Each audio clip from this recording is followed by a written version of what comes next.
I get to the restaurant an hour before opening. The back door creaks, same as always, and for a second it's like the place itself says good morning. Upstairs, the office is still, washed in that grayish light you only get early in the day. Yesterday's coffee lingers in the air, mixing with that stubborn trace of Dad's cologne, something that never really goes away no matter how much you air the place out. Downstairs, I catch the muffled sounds of the kitchen coming to life, metal against metal, soft voices, the rhythm of a new day starting.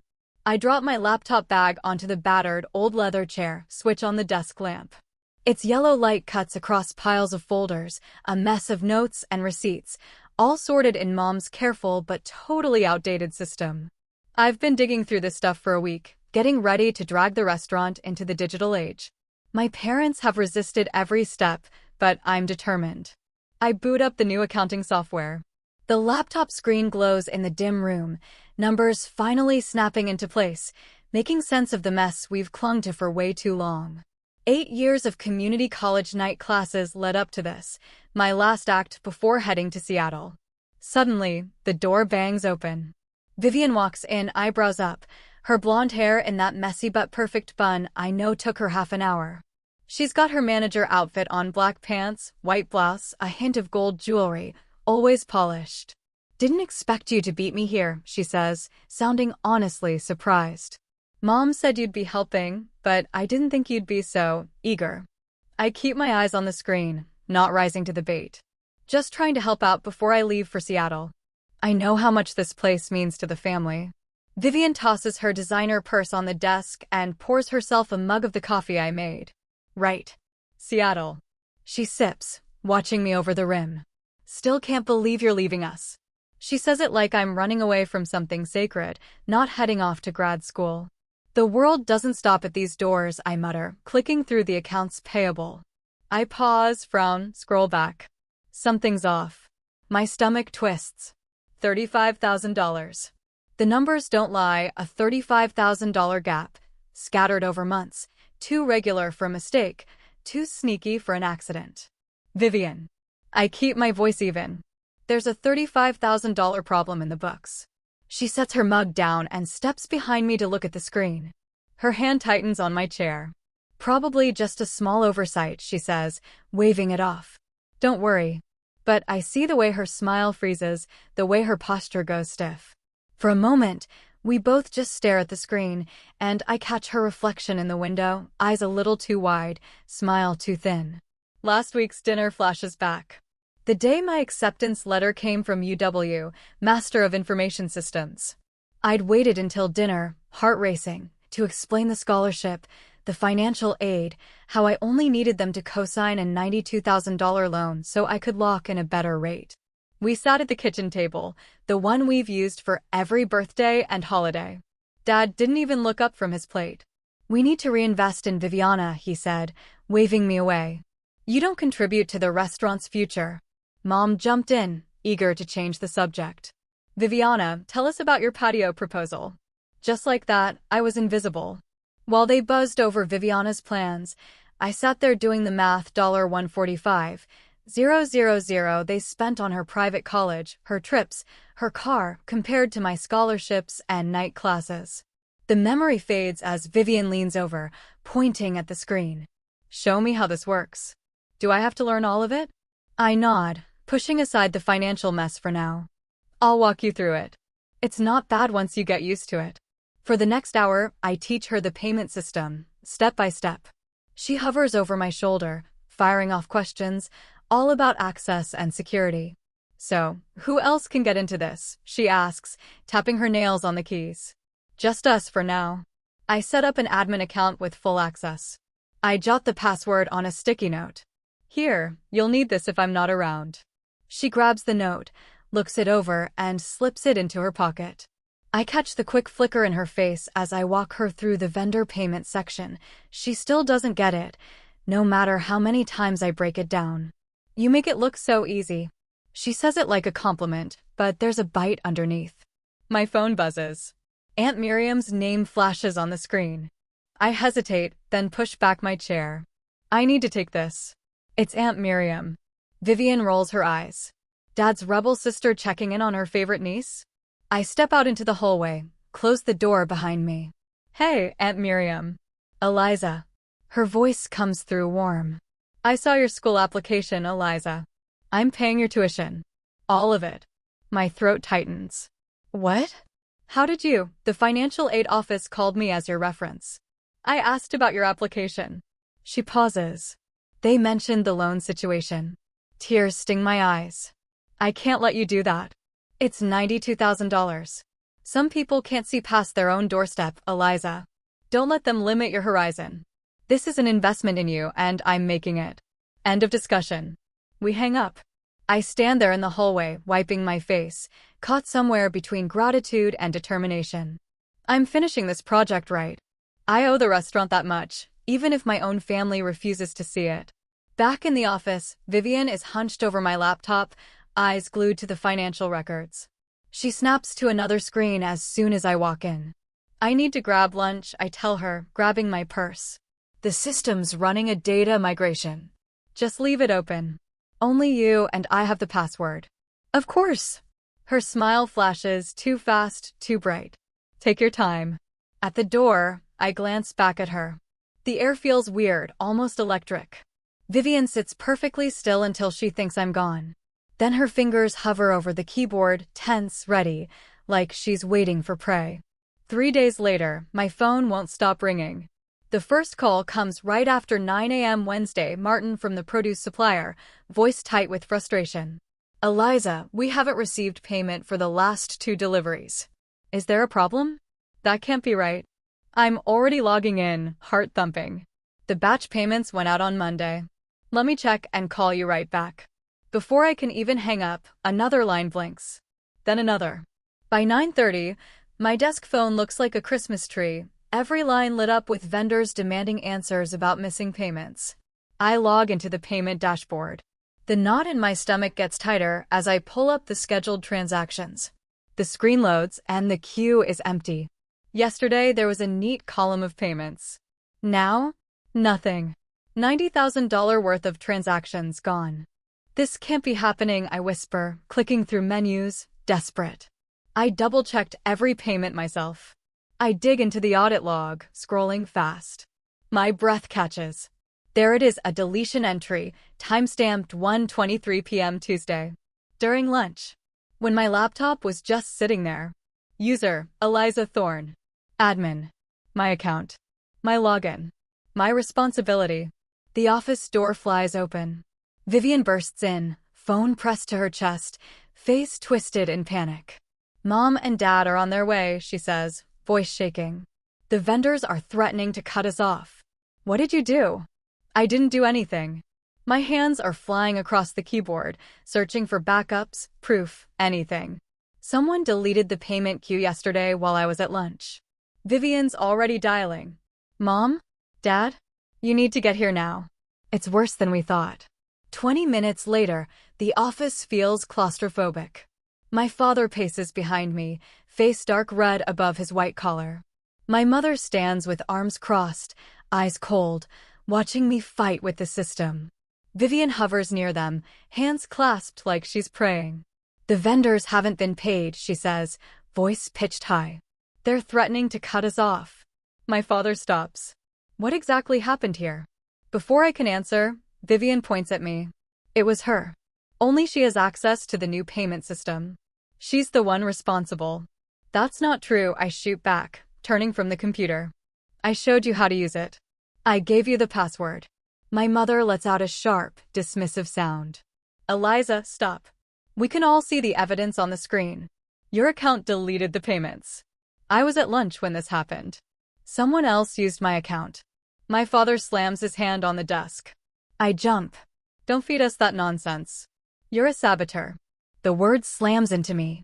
Why would I sabotage something I built myself? That doesn't even make sense. Vivian's eyes fill with tears. Are you accusing me of trying to ruin the restaurant? Mom and Dad turned down your $92,000 loan just last week. Vivian's voice cracks perfectly, right on cue. You did this on purpose, didn't you? Just to mess with the family business, revenge, plain and simple. The phone rings again. My father grabs it, his face going darker with every word he hears. Yes, Mr. Daniels. I understand. Of course, we value your business. No, this isn't normal for us at all. He covers the receiver and shoots daggers at me. Our meat supplier. He's threatening to cut us off if we don't pay by the end of the day. I look at my family. The truth hits me like a bucket of ice water. They believe her, no questions, no doubts, not even a hint of curiosity about my side. I can't even speak. Vivian steps forward, all gentle now, laying a hand on my father's arm as he hangs up. Let me handle the suppliers, she says, voice soft and reasonable. I know Eliza was reckless. I'll apologize and fix it. My mom nods like Vivian just offered to save the world. You've always been the responsible one. I forgive you, Vivian tells me, her face all sympathy with a hint of victory. But don't ever do this again. I didn't do anything, I whisper, but no one's listening. My mom turns to Vivian. Cut her access. All of it. The restaurant staff try to look busy in the doorway, pretending not to watch as the drama unfolds. I see the look in their eyes, that careful blankness you learn from witnessing something you're not supposed to see. My father grabs my arm, squeezing too tight. Come with me.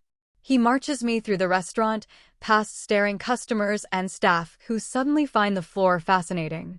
At the front door, my mom waits, holding a cardboard box, my purse, my jacket, the framed photo from my desk. We don't tolerate ungrateful saboteurs, she says, her voice colder than I've ever heard. Not calling the police is mercy. Remember that. The door clicks shut behind me. I stand in the parking lot, staring at the family business that just spit me out. Big raindrops start to fall, soaking straight through my blouse. My phone buzzes. Aunt Miriam. Eliza? What's going on? Your mother just sent me the weirdest text about you sabotaging the restaurant. The story spills out of me in broken pieces, my voice shaking. When I finally stop, the silence stretches. Come to Tacoma, she says. Stay with me while you finish school. But they think let them. You know the truth. The rain comes down harder. I walk to my car, put the box on the passenger seat, and slide behind the wheel. Water drips from my hair, splashing onto the steering wheel as I grip it, knuckles white. The drive to Aunt Miriam's blurs by, betrayal burning inside me.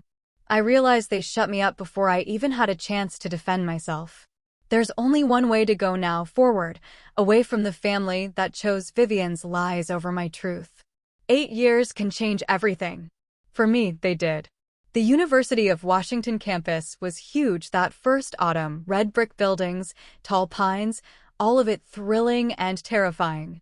Now, when I think back, it's a jumble of late nights in the computer lab, presentations flickering across screens, professors nodding as I nailed another algorithm or database project. I remember the heft of my graduation cap, heavy with promise. When it was over, I searched the crowd for Aunt Miriam's smiling face. Not my parents, not Vivian. Just the one person who believed in me enough to invest $92,000 in my future. Top 5%? Aunt Miriam whispered at dinner that night, raising her glass. I knew you had it in you. That memory softens as I adjust the picture frame on my home office wall, my degree right next to my first job offer from Bellevue Analytics. Back then, that starting salary felt unbelievable. Now, 8 years later, I've more than doubled my worth. I smooth down my pencil skirt, checking my reflection in the window of my Bellevue apartment. 32 now, and I hardly recognize the wounded 24-year-old who left the restaurant with a cardboard box. My posture is straight. My eyes are steady. My voice is strong. Even my clothes are sharper, blazers and dresses instead of old jeans and sweaters.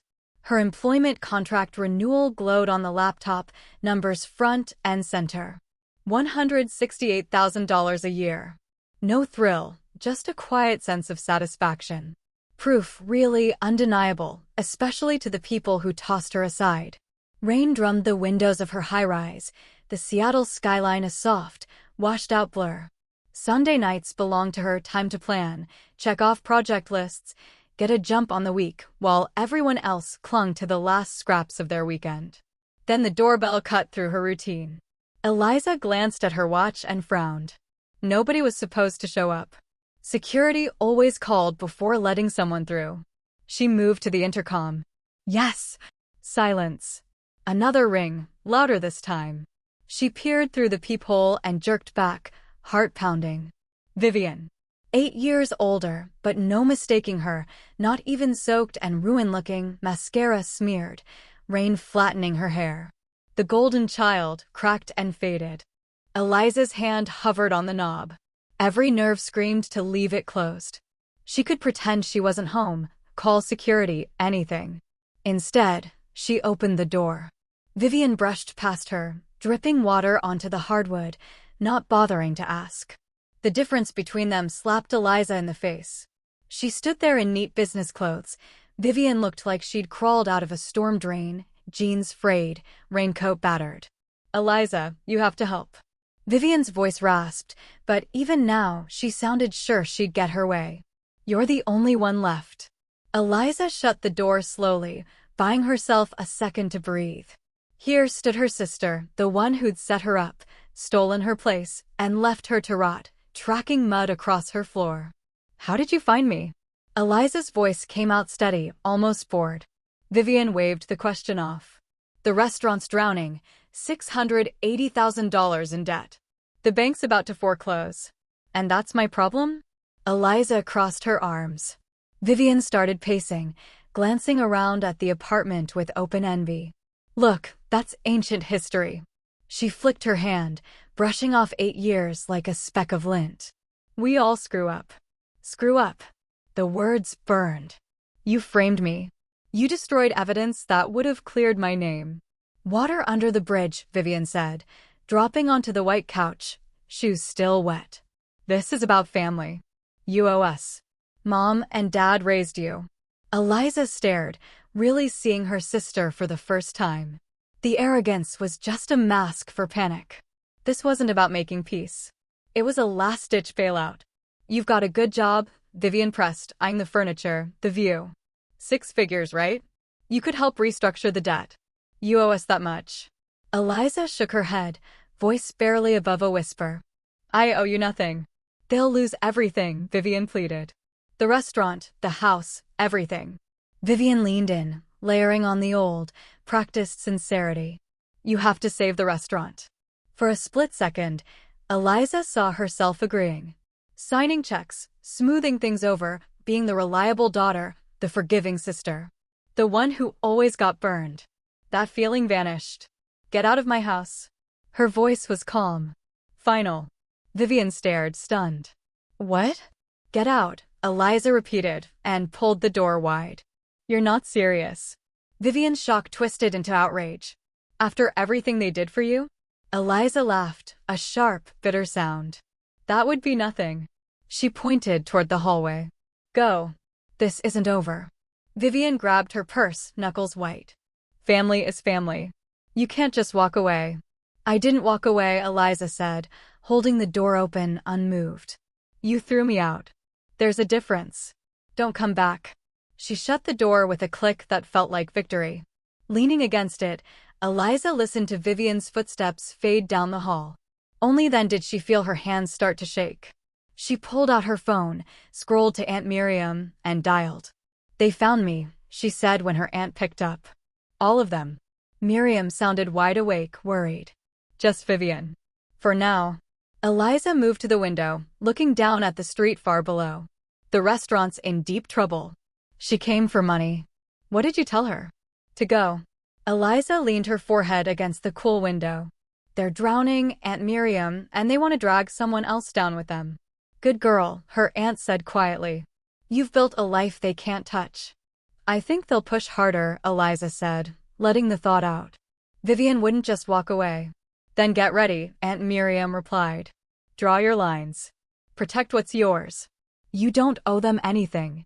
They talked for another hour, running through every possibility, every what-if. When they finally hung up, Eliza felt more solid. Not bulletproof, but steadier. She wasn't that shaky girl anymore, the one desperate to be let back in. That part of her was gone. Exactly a week later, Eliza's office phone buzzed. "Miss Thorne?" Her assistant's voice was shaky. "There's a situation at reception. 2 people saying they're your parents. They're insisting it's a family emergency." Eliza spun her chair to face the windows, eyes dropping to the lobby below. Of course.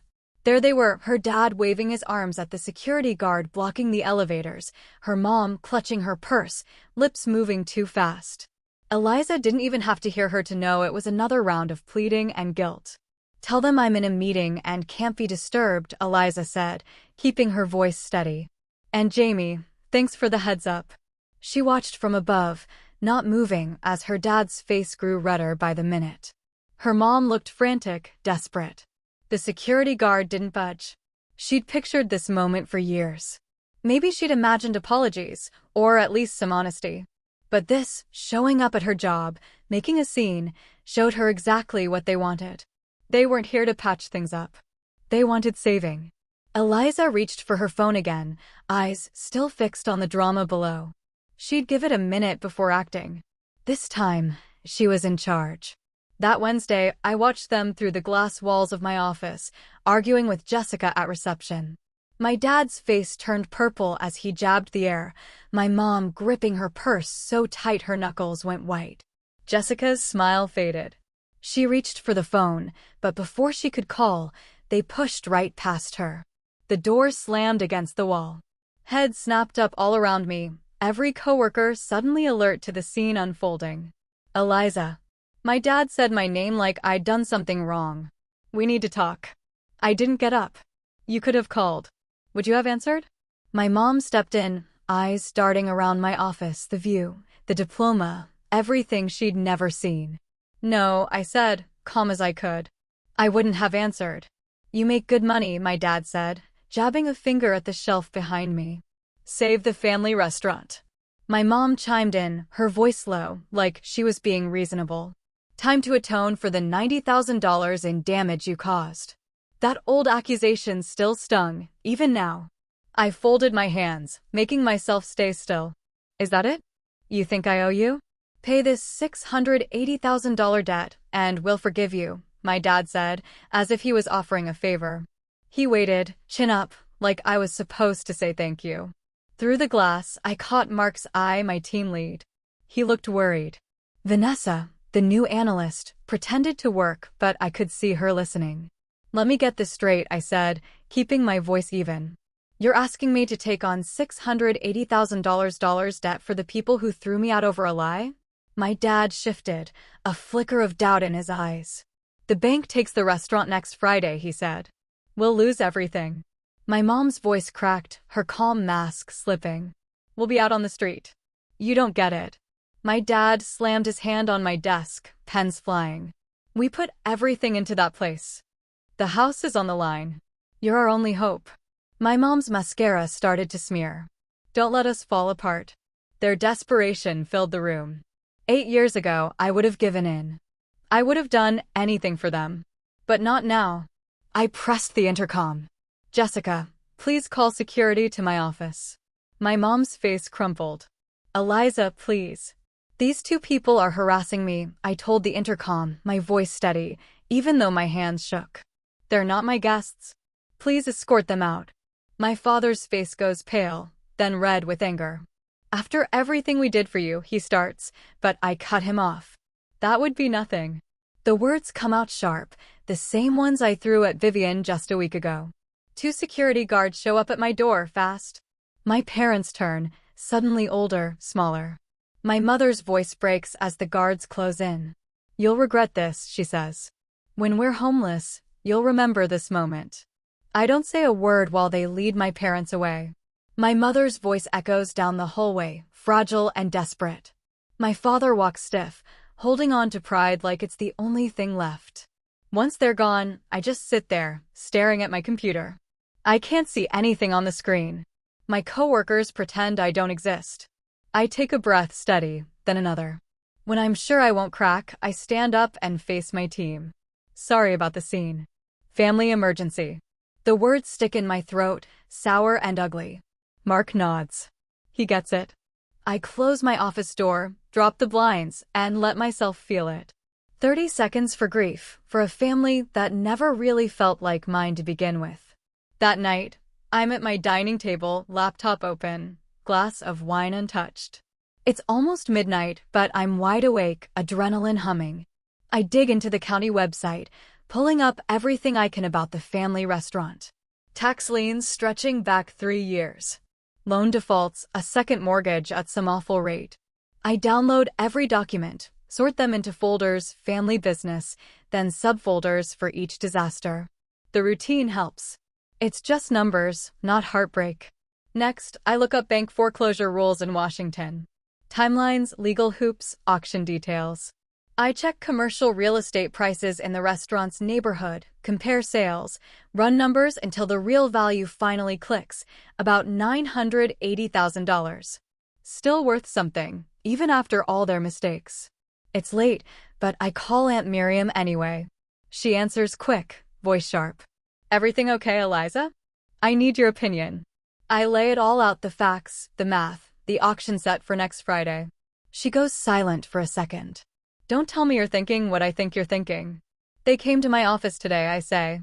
Tried to dump their $680,000 debt on me. She whistles. So you're going to buy the restaurant at auction? The building's actually worth more than what they owe. My own voice sounds weird, cold. It's just business. She softens. Honey, revenge feels good for about 5 minutes, but this isn't revenge, I cut in. I'm closing the loop. They tried to ruin me with money tricks. Now I'm using what I know the right way. Another pause. You sure about this? I'm pre-approved for a loan. Been saving for a property anyway. This fits. I won't try to talk you out of it, she says. I'll be here, whatever happens. The next week, I watch the public records like a hawk. The foreclosure notice goes up, auction date set. I lock in my loan, study the market until I know it backward and forward. Auction morning comes crisp and bright. I put on my best suit, cream blouse, pearl earrings from Aunt Miriam, my armor. The courthouse buzzes with energy, investors in sharp suits crowding the hallway, flipping through papers. I spot a developer I recognize. I grab a seat in the back, briefcase at my feet, loan letter ready. The auctioneer lays out the ground rules. Starting bid, $680,000. That's what the bank needs. I see movement at the door. My parents walk in, Vivian behind them. They look beat, already lost. My dad's shoulders sag. My mom holds a tissue like it's all she has left. They don't notice me at first. When the auctioneer asks for bidders, I get up, head to the front. Vivian spots me, grabs my mom's arm. Suddenly, all 3 of them are looking at me confused, then horrified. I write my name, take paddle number 8 and sit down. I feel their stares burning holes in my back, but I don't turn around. Some fights need a face-off. Others need calculation. I know which is which now. The county courthouse smells like old paper, polish, and too much furniture. I adjust my charcoal blazer, smooth the lapels, and scan the auction room. Investors cluster up front, all of them in suits, clutching manila folders and tablets like shields. The auctioneer taps his microphone, a sharp sound that bounces off the high ceiling. I pick a spot in the middle row, cross my legs, and rest my leather portfolio on my lap. Movement by the door catches my eye. My parents walk in, Vivian trailing behind. Their faces flicker, worry, hope, then something closer to desperation as they huddle in a back corner, whispering. They don't see me at first. When my dad finally spots me, his face goes slack, then darkens. He nudges my mom, who turns and nearly drops her purse. Vivian just stares, her eyebrows arching halfway up her forehead. I meet her eyes for a second, then look away on purpose, focusing on the auctioneer as he steps up. Ladies and gentlemen, thank you for your attendance today. His voice booms out. We're here for the foreclosure auction of property located at 1745 Westbrook Avenue. He shuffles his papers, puts on his glasses. The starting bid to recover the bank's position is $680,000. Do I have an opening bid? A balding guy in the front row raises his paddle. $685. A woman to my right comes in with $695. I wait, letting 3 more bids drive the price up. Then, slow and deliberate, I raise my paddle. $700. The room stirs, and I can feel my family's eyes burning into my back. The auctioneer nods at me. $700. Do I hear $705? Bidding picks up, paddles flapping up and down like restless birds. Every time the price jumps, I counter, calm and steady. My heartbeat doesn't change. My breathing stays even. This isn't about feelings. It's all strategy. Then, during a lull, I sense someone beside me. Vivian slides into the seat next to mine, her perfume slicing through the courthouse dust. "What are you doing?" she hisses, her grip on my arm surprisingly strong. "This is our family legacy." I turn to her, my face blank. "It's just business, Vivian.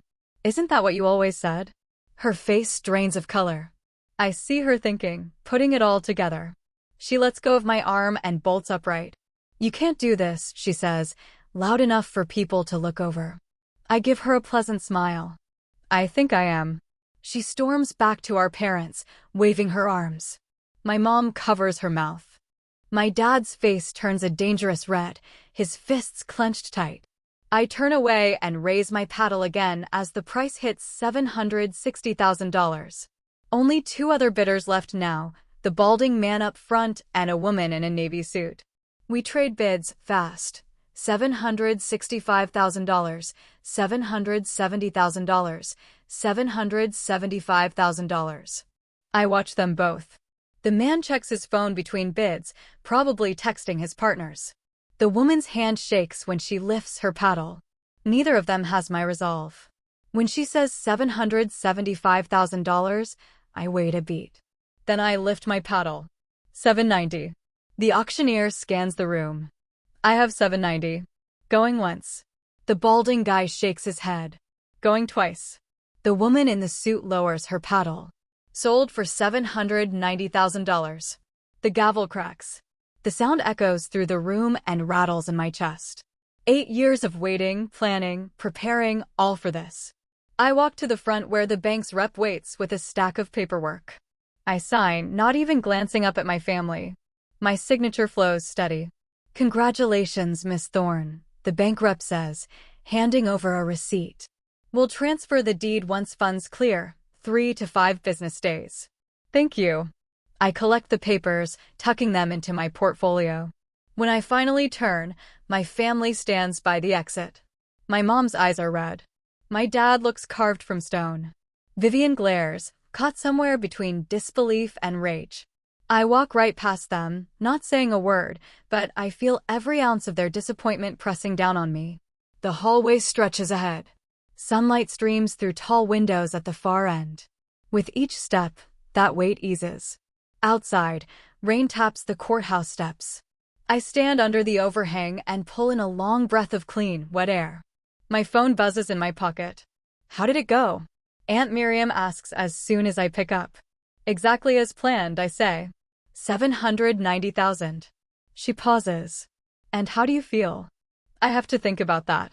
I expect triumph, maybe a bit of guilt, or something sharp and satisfying. Instead, what comes over me is quieter. I just feel free. The next morning, I meet with the property attorney. She's already on top of everything, sitting in her downtown office with the purchase documents spread out between us. "Everything looks good," she says, tapping away at her laptop. "I'll get the eviction notice ready today. Standards 30 days for commercial." "Perfect." I sign where she tells me, my hand getting steadier each time. "You know their family," she says, her voice carefully flat. "We can stretch the timeline if you want." "No," I tell her, 30 days is fine. I give her the pen back. It's just business. 2 days later, a courier delivers the notice to the restaurant. I don't go myself. This isn't personal.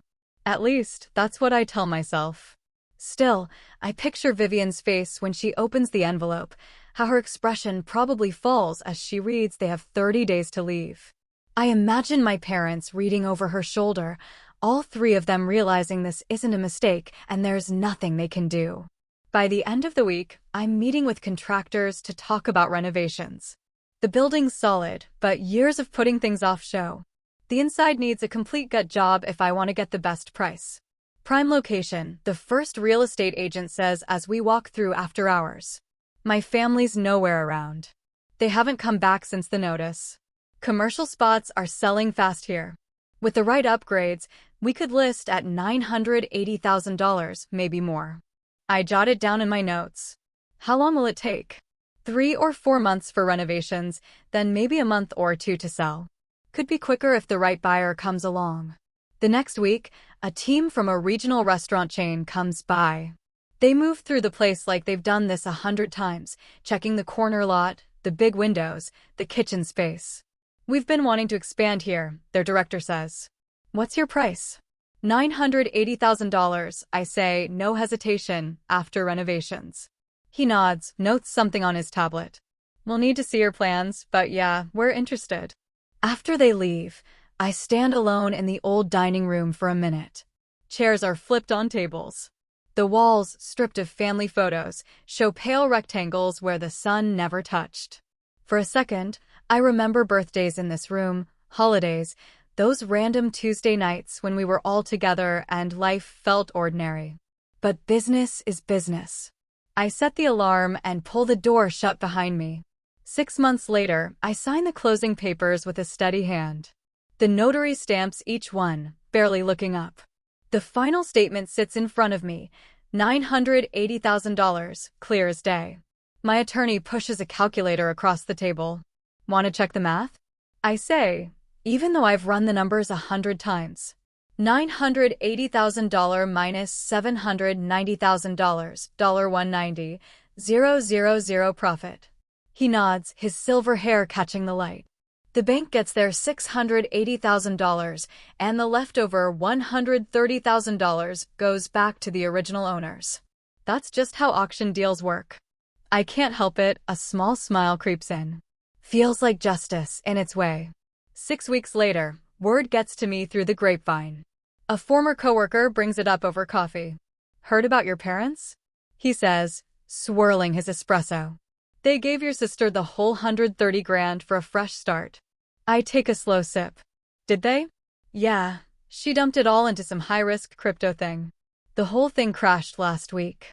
Gone, just like that. I take it in. I'm not surprised. I'm not even angry. 8 years ago, maybe I'd have felt some kind of victory. Now, it's just this quiet recognition that nothing ever really changes.